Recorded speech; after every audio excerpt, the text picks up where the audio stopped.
Hello മക്കളെ, അപ്പോൾ കുഞ്ഞോൻ ബ്ലോഗ്സിന്റെ മറ്റൊരു വീഡിയോയിലേക്ക് എല്ലാവർക്കും സ്വാഗതം. അപ്പോൾ നമുക്ക് നേരെ വീഡിയോയിലേക്ക് പോകാം.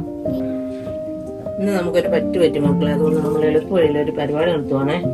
എന്നാന്ന് വെച്ചാലേ, മീൻകാരന് സാധാരണ രാവിലെ നമ്മുടെ വീട്ടിന്റെ മുറ്റത്ത് വരുന്നതാണ്. അപ്പൊ ഇച്ചിരി മീൻ മേടിച്ച് കറി വെക്കണം, ഇച്ചിരി വറുക്കണം എന്നൊക്കെ ഓർത്തിരുന്നു. നോയമ്പും കാര്യങ്ങളും ഒക്കെ ആയിട്ട് നമുക്ക് കുറച്ച് ദിവസമായിട്ട് മീൻ, ഇറച്ചി അങ്ങനെയുള്ള സാധനങ്ങളൊന്നും മേടിക്കണില്ലായിരുന്നു.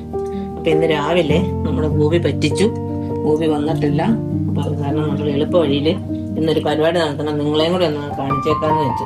നമുക്കിപ്പോ മീനും ഇല്ല, ഇറച്ചി ഇല്ലെങ്കിലും നമുക്ക് കഴിക്കണ്ടേ. അപ്പൊ അതുകൊണ്ടൊരു കഞ്ഞി അങ്ങോട്ട് ഉണ്ടാക്കി, അതിൻ്റെ കൂടെ ഒരു പയറുമെഴുക്കുവരട്ടി ഉണ്ടാക്കി, ഒരു മാങ്ങാക്കറിയും പപ്പടമായിട്ട് നമുക്കൊന്ന് അടിച്ചു പൊളിക്കാം. അപ്പൊ നിങ്ങളെ അതുകൂടെ ഒന്ന് കാണിക്കാം. നിങ്ങൾക്ക് കഞ്ഞി അരി കഴുകി ഇടുമ്പോഴത്തേക്ക് നമ്മൾ ഇച്ചിരി ഉപ്പിട്ട് വേണം കേട്ടോ കഞ്ഞി വെക്കാനായിട്ട്. എന്നുവെച്ചാൽ ഒരു പ്രത്യേക ടേസ്റ്റ് ആണ് അതിന്. എന്നാന്ന് പറഞ്ഞാൽ നമ്മൾ കഞ്ഞി വെന്ത് കഴിയുമ്പോൾ ഉപ്പിടുന്നേക്കാല് പ്രേതമാണ്. കഞ്ഞി അടുപ്പയിലിടുമ്പോഴത്തേക്കും, കരി അടുപ്പയിടുമ്പോ ഉപ്പിട്ട് ചെയ്യുമ്പോൾ റെഡിയായിട്ട് ഒരു 6 വിസിലടിച്ച് കഴിയുമ്പോൾ കഞ്ഞി റെഡിയാവും. ഓക്കെ, പിന്നെ വൻപയർ മെഴുക്കുവരട്ടി ഉണ്ടാക്കാൻ നമുക്ക് പപ്പടം കാച്ചണം.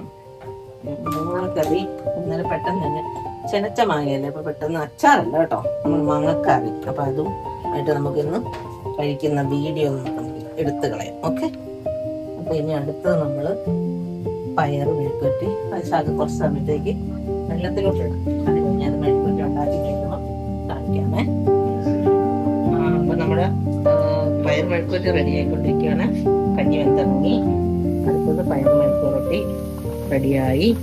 പപ്പടം കാച്ചി വെച്ചു, മാങ്ങാക്കറി സെറ്റ് ചെയ്ത് വെച്ചു. നമ്മളിത് കുഞ്ഞോന് കൊടുക്കുന്നതായിരിക്കും. കുഞ്ഞോനാണ് ടേസ്റ്റ് പറയും അല്ലെ? കുഞ്ഞല്ലേ എന്നാ ടേസ്റ്റ് പറയുന്നത്? അടിപൊളിയാണ്, അടിപൊളി എന്ന് പറയും, അടിപൊളി എന്ന് പറയും, ഇല്ലെങ്കിൽ ഇല്ലെന്ന് പറയും. എരിവാണ് എരിവാന്ന് പറയും, ഇല്ലേ? എരിവാന്ന് പറയും. പിന്നെ വിശക്കുണ്ടെന്നാ പറഞ്ഞു. വിശക്കുന്നുണ്ട്, പിന്നെ കഞ്ഞി വേണമെന്ന് കുഞ്ഞു പറഞ്ഞു. കുഞ്ഞു കഞ്ഞി എന്തിനോ വേണ്ടി തിളക്കുന്ന സാമ്പാർ. അതെന്റെ ഒരു അപേക്ഷയാണ്. ശരി, നമുക്ക് കുഞ്ഞിന് കഞ്ഞി എടുക്കാം.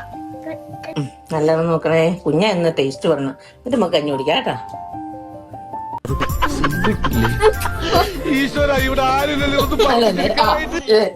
ഇനി അടുത്ത എന്നാ മാകരി ചിരിതൊട്ടെങ്കിൽ അടിപൊളി സൂപ്പറാണോ? ഇച്ചി കഞ്ഞി കുടിച്ചേ. അടുക്കത് കേട്ടോ, കട്ട് ചെയ്യണം. ഓക്കെ, ഇനി ഒരു മുറി പപ്പടം, അരി പപ്പടം. എന്നിട്ട് നമ്മള് പോയിരുന്ന് TV കണ്ട് കഞ്ഞി കുടിക്കും. ഓക്കെ, സൂപ്പറാണോ? ഫോൺ തരാം കേട്ടോ. ഓക്കെ, വാ കഞ്ഞി കുടിക്കാൻ പോവാം. അപ്പൊ മക്കളെ, നമ്മുടെ ഇന്നത്തെ വീഡിയോ ഇത്രയേ ഉള്ളൂ.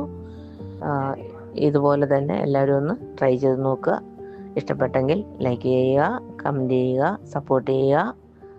Okay, by.